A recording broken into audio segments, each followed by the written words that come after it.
So, as one observer put it, is Armageddon upon River State, with infuriatingly powerful political forces ranged against each other with such destructive force that now we're talking about bombs and dynamite being planted and detonated, whilst the porous world of the ordinary Riverian faces misery and potential meltdown. It's a world of politics and personality clashes that's getting more apocalyptic, adding insults to injury by the day, with each side trying to stay one step ahead of the other. With allegations of bombs being deployed and detonated, can it be said that the past few months were just the dry run and the real nightmare is about to begin in River State? Are we now approaching the point of overreach, where facts are becoming murkier and the combatants are becoming more extreme in their intolerance? Well, our coverage begins with Governor Fubara himself and moves on to a report by Arise correspondent Andy Omano as we try to disentangle the facts from the fiction in what has become a very confusing story surrounding the alleged bomb attack near the presidential hotel in Port Harcourt. Where on earth can tenure of a local government chairman be elongated? You were a former governor. Was it tried in your time? Even those of you that are senators here, even in your own state, is it that the constitution that governs Nigeria is different from the one that operates in River State? In fact, there was a plan to dynamite the presidential hotel because you people were there. But this God that we serve, it happened that the man who was trying to do it, it happened just a few seconds as blowed his hand off. It happened in front of. The idea was when you are hearing state of emergency, is so that by the time they finish, but when people are sitting tomorrow, they will say somebody from this state who called you people to tell you not to come will now raise issue of state of emergency. It's been torrents of public protest in Port Harcourt, the River State capital, since this week Monday. However, that by one of the groups on Tuesday, whose identity is yet to be ascertained, went awry as one of the protesters detonated an explosive device he was wearing. Whichever group it was, it's all condemnation from these residents of Port Harcourt. It seems to me there's an unseen hand playing out. And any wise person should look at it from that perspective. The sitting governor today, by all means, have a posture of goodwill, peace, and decorum. You can see that those who are anti the governor, each time they come out to do something, it hurts them. If that guy was duly employed, I don't think he would have the mind to even carry dynamite and even full, because by that time he would have been in work somewhere, somewhere, maybe a private company or government establishment, but yet they were able to harvest him, yet they were able to bring him closer to him. We don't know how much, they paid him to do that, but it is very unfortunate. There is no nexus, there is no connection between protesting and detonating a bomb. I mean, it doesn't add up.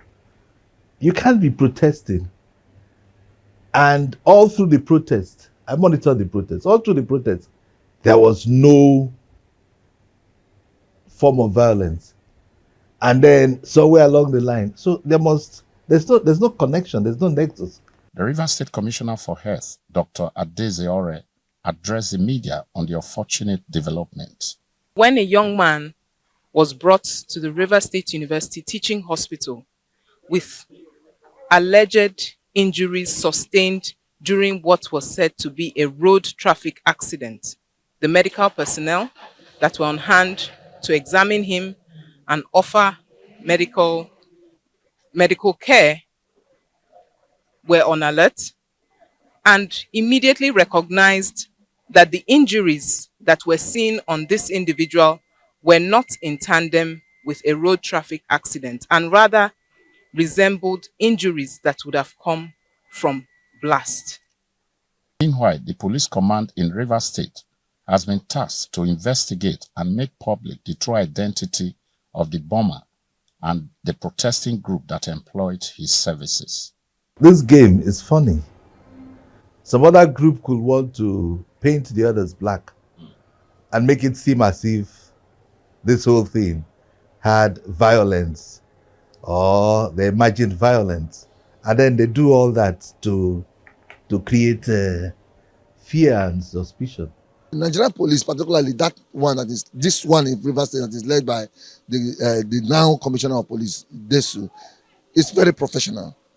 Very professional. And I know they will do a thorough job. I want to give them that benefit of doubt. Already, security has been beefed up by officers and men of the Rivers State Police Command in and around Hotel Presidential and the Rivers State Teaching Hospital as part of police mandate to secure law-abiding citizens and particularly patients and staff of the facilities. In Port Harcourt, Izandi Omano, Arise News. As we attempt to lift the shutters on that evolving story out of Rivers State, I'm joined now in the studio by the editor-in-chief of the Beam newspaper in Port Harcourt, Chief Obi Ndukwe, who is the former chairperson of the Rivers State Independent Publishers Association. Thank you very much indeed for coming in. Thank you. What questions does this bombing incident and allegations surrounding who might have carried it out raise for you? Well, for me, it raises a lot of questions. I was particularly worried when I first got the news, and then I began to ask questions because from the comments we had, the Commissioner for Information had actually first said that the person involved had died before the Commissioner for Health now came to say no, that the guy was arrested in one of the government hospitals, state government hospitals and all that.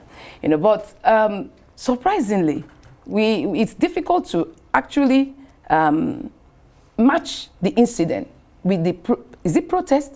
I actually understand it was a peace walk, not a protest, because the protest had taken place the previous day in most of the local government areas by the Pro-Wike group, the local government chairman and some of the assembly people. But I think this one they had was for Obiakpo local government, where the Minister for FCT actually comes from. That's Nyesom Wike. Yes, Nyesom Wike, led by the Speaker of the Rivers State House of Assembly, Martin Ameule. And it was more of a peace walk from the reports we gathered. From the time they addressed the crowd and the journalists at the Rumeme Civic Center, and then they marched to Room Okuta, from there to the people, where we call the People's Club on Rumola Road. And they dispersed, I think before 12, they had already gotten home. So, and then we started hearing the reports of this incident, the explosive that went off, and there was no report, not even from Arise, from the correspondents who were there. I gather that most of the media houses had their cameramen there. We didn't see any such picture. We didn't see anything, linking the incident with the peace walk. So it was a bit, clumsy. Yeah, but the peace walk didn't take place at the presidential hotel. No, it didn't even get to Aba Road. The presidential hotel is on Aba Road. Now, the peace walk took place on Ikwere Road, from Ikwere Road to So what's the connection that you're making between the two? That's what I'm saying, that there is nothing to link the protest or the peace walk, to the so-called, they called him the protester who went off with the... In other words, the allegation is that one of the protesters... That's what they are saying. Carried out the attack. And then I'm saying, how did the protester get to Aba Road? When the protest or the peace walk ended on Rumola Road, by where you call the People's Club. To be fair, there is clearly an investigation going on, and there will be information trickling out. For example, you said that at the outset, the Commissioner for Information said the person had been killed. It doesn't mean that he was out to give wrong information. It just means that with an explosion, somebody's hand possibly blown off, blood everywhere. The impression might have been given that he was killed, and later on they clarified that. So nothing wrong with that. But please continue. So it was difficult for me to really place the two side by side. So I began to ask some questions, and then I watched the governor when he was talking to the senators led by Ojus Okalo. I think that's the Senate Committee on Commercialization and Privatization. And then he said it was done by the Wike's group. And then I'm like, how did they come about this? Because the police was yet to even give us reports who the person was, the person involved. Even up till now, we don't know the identity. I just saw a picture before I walked into the studio of a young man, you know, covered with bed sheets and then had some burns on his chest. And then up till now, nobody has been able to identify who the boy is and where he comes from. Right. You know, so, and that means that the police is yet to unravel all that. But for the governor, he had gone ahead to pronounce the guilty ones and saying it was the Wike group. And then, of course, you know, the Wike group had that piecework. So it's easy for people to just believe that it's possible that they got to presidential and they had that. And again, if that was the case, how would that, of course, if there was an explosion, the presidential hotel, you have, not just that it's a busy place on Aba Road, you have where the Bureau de Change operators, you know, that's where they actually stay. It's a busy, very busy place. And so if there was such kind of explosion. In other words, even if it was an accidental explosion, you would see the detritus. You will see it. You will see everything, the wreckage, the debris and all that. And other people potentially affecting other and people running for their lives. And then, of course, in this age of social media, we would have been seeing videos. People, you see when somebody is even dying, people are busy. Instead of going to help the person, they are busy videoing to, you know, to upload and then make whatever content they want. We didn't see any of such. There was and you're in touch with, I mean, newspapers and magazines, including your own. Of course. And nobody is saying that, as far as you know. I have called even my people, my editor. I've called some other people in Port Harcourt, and they are saying they all got to hear this in the news. They didn't hear that there was any such incident. And they've been to the presidential hotel and they haven't seen any evidence. I'm not ruling it out. And again, even when the governor spoke, he was talking to Senator Oju Okalu, and I didn't hear when the senator said, yes, we had an explosion, we had a bang or anything. Well, it doesn't mean, you know, that's not. No, but the intention was to scare them away, according to the governor. That's what he said. The intention was to scare them away. And so by the time they get back to Abuja, they begin to join those who are calling for a state of emergency. So do you think the state governor is making up the story, as some of his opponents have alleged? Well, I'm not going to impugn on his character. And because he is the chief security officer. He's the chief security officer. He's likely to be privy to more information than you and I. Exactly. But again, a similar incident had happened in the state assembly. It was bombed. And before the police could move in, do some forensic examination, give us the report and all that, the assembly was pulled down. Therefore, there was no material evidence. Do you get the point? So now, as long as that's remained resolved, it's possible that this one also, there could be some persons. I know how these things work. I've been around for too long. So I know the way it works. The governor may not even know. It could be people who are walking around him, who are overzealous, wanting to prove a point.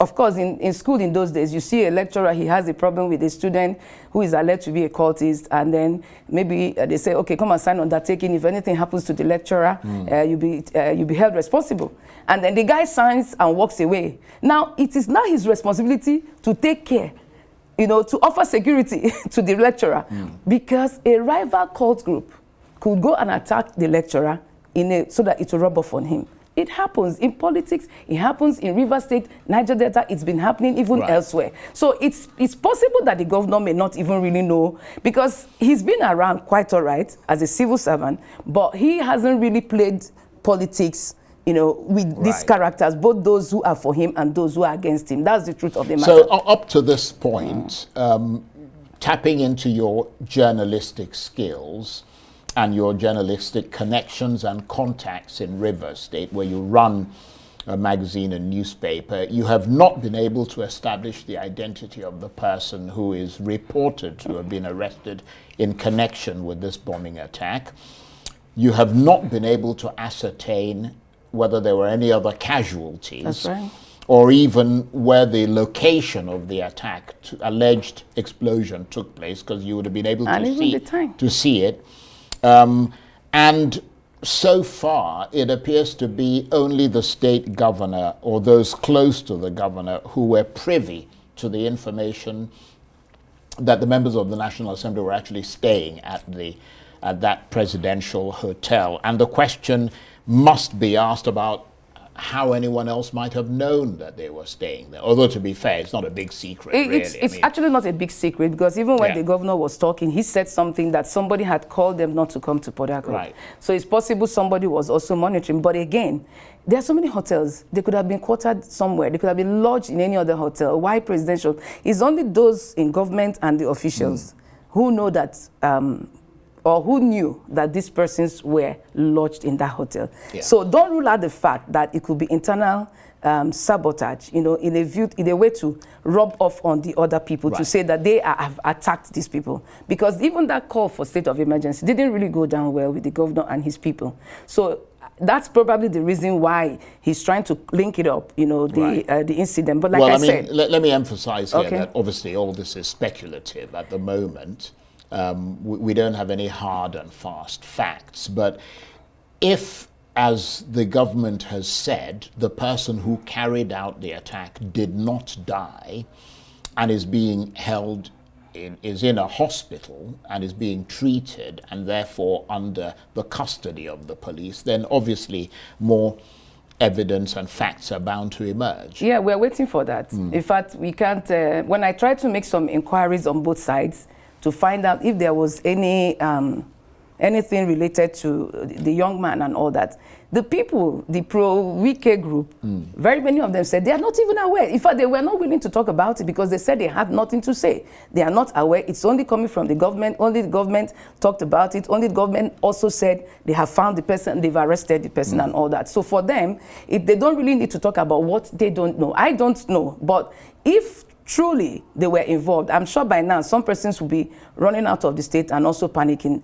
You don't also rule out the fact that it's also a ploy to get some people arrested on trumped-up charges and then also kept them silent. Because it's a very murky situation. Yeah, it's a murky situation. But let's get away from the murkiness, because, as I said, we're speculating and there's not much more we can contribute until there's more information coming out. But is there a sense? I mean, you've been following this crisis for a while, and you've seen it from the outset all the way to where it is today. Is there a sense that Mr. Wike is talking less now and the governor is talking more as this crisis continues to evolve? But it's obvious. The Wike we know, by now he would have been granting his press interviews and all that, but for some time now he's been quiet. Why do you think that's the case? One, it's possible, he's been asked to. The president had intervened, the president has spoken to them, and then of course he's an aide to the president. He's no longer governor, so he's under authority. So if the authority says we don't want you to get involved in this anymore, he should also abide by that. Secondly, it's also possible they are waiting for the courts, to make pronouncements. And then of course you don't preempt the court, you don't also, when a matter is before the court, you don't make comments. We can actually discuss as journalists, but they that are parties may not actually be able to do that. So it's possible that's the reason. And then, of course, it's also good that he stopped talking and the governor is talking, because we are now beginning to see another side of the governor unfold. Very many people didn't know. In fact, somebody said today that he didn't know that the man could be this vocal, could be this loud and all that. So we are seeing a difference. That means there was some kind of packaging done from the onset, because I remember before the election, during the campaigns, the APC, the APC was saying that Wike went and brought somebody who can't talk, he can't address the public. And he also confirmed that as accountants, they don't talk much. It's only lawyers that talk a lot. So everybody now understood the reason why he was quiet. But what we are seeing now is totally different. It's also possible that he's being prepped by people who are around, because the same people... Saying you've got to hit because back, the same people around him were actually the same actors who were on the other side yesterday. So some of them were those who fought Wike because of his emergence. And then now there's a crack. They've now aligned with him, because that's another way to also... So they're pushing They are probably pushing. Don't forget, when the peace resolution held at the villa, and he signed and said he was ready to abide. In fact, he was declared a man of peace because of his disposition.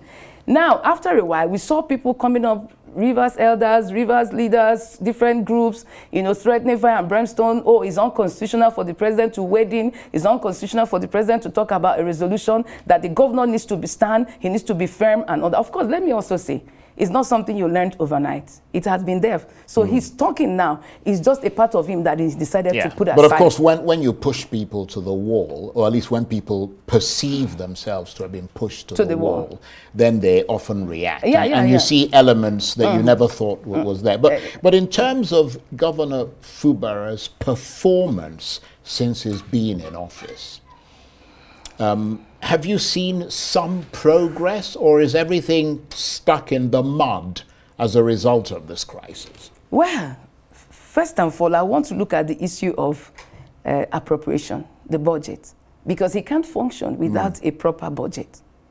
And for now, based on the judgment of Justice Omotosho of the Federal High Court, whatever actions he took under that, Edison Ehe speakership, when he presented the budget before the 6 of them or so, he said it's null and void. It means there's no appropriation, there's no budget. So, and if the assembly is not also working with him, of course you should know that he can't sleep. It will be difficult for him to actually, come up with anything. So I think that the development has slowed down. Apart from what we read, we are going to flag off this, we are doing this and that, and a few things here and there, continuation of some of the projects that Wike actually started. Of course, government is a continuum, he should complete them. Apart from that, we have not seen the River State that we used to know as one state that, in fact, at some point, River State was competing favorably with Lagos. After Lagos, you count rivers before you even count others. But now, you can see that the whole thing is moving to the neighboring states, Abia State, and everybody is talking about what Alex Oti is doing. And that's, a man who came in at the same time with the rivers. And the River State has more funds. Right. In fact, Fubara said the IGR has increased from what Wike used to declare to 27 billion, I don't know. But we expected that you match that, with development on ground in all the sectors. But we have seen a few things being done in the same sectors where Wike actually excelled, the roads and the flyovers. But we have not seen much in the health sector, education. Right. But from what he said during the 1-year anniversary, that these things are going to be done, but we are still waiting to see. So the political crisis must be resolved. Yeah, it has to be resolved. For the state to move forward. It has to be resolved, yeah. Do you think the political culture in River State has changed as a result of this crisis? Has it really changed? It's still the same gladiators. You still see the orderlies. You see the other judge, you see GTG Toby. No, but what I mean is, in terms of the way that this crisis has hit the people and hit the people who are, I mean, I know you mentioned that some of the same sort of people are there, but do you think, when I mean the political culture has changed, do you think that there'll be much greater resistance to this sort of godfatherism I get what you're saying. Going forward the political as a result of what River State has always been, I think, from the time of Odili, PDP will deliver over 2 million votes.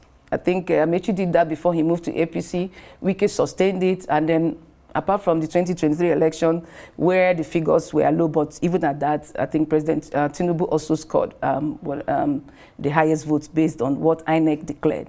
Now, the governor is PDP. Wike is PDP because he's here to declare for the APC. But unfortunately, the PDP is now deeply divided. The APC also has its own problem because the Amechi group is on one side, waiting. And then another group is led by the acting chairman of the party, Tony Okocha. Now, the PDP is deeply divided. So and the governor said it yesterday, it's no longer about party because party has failed them. It's about a movement.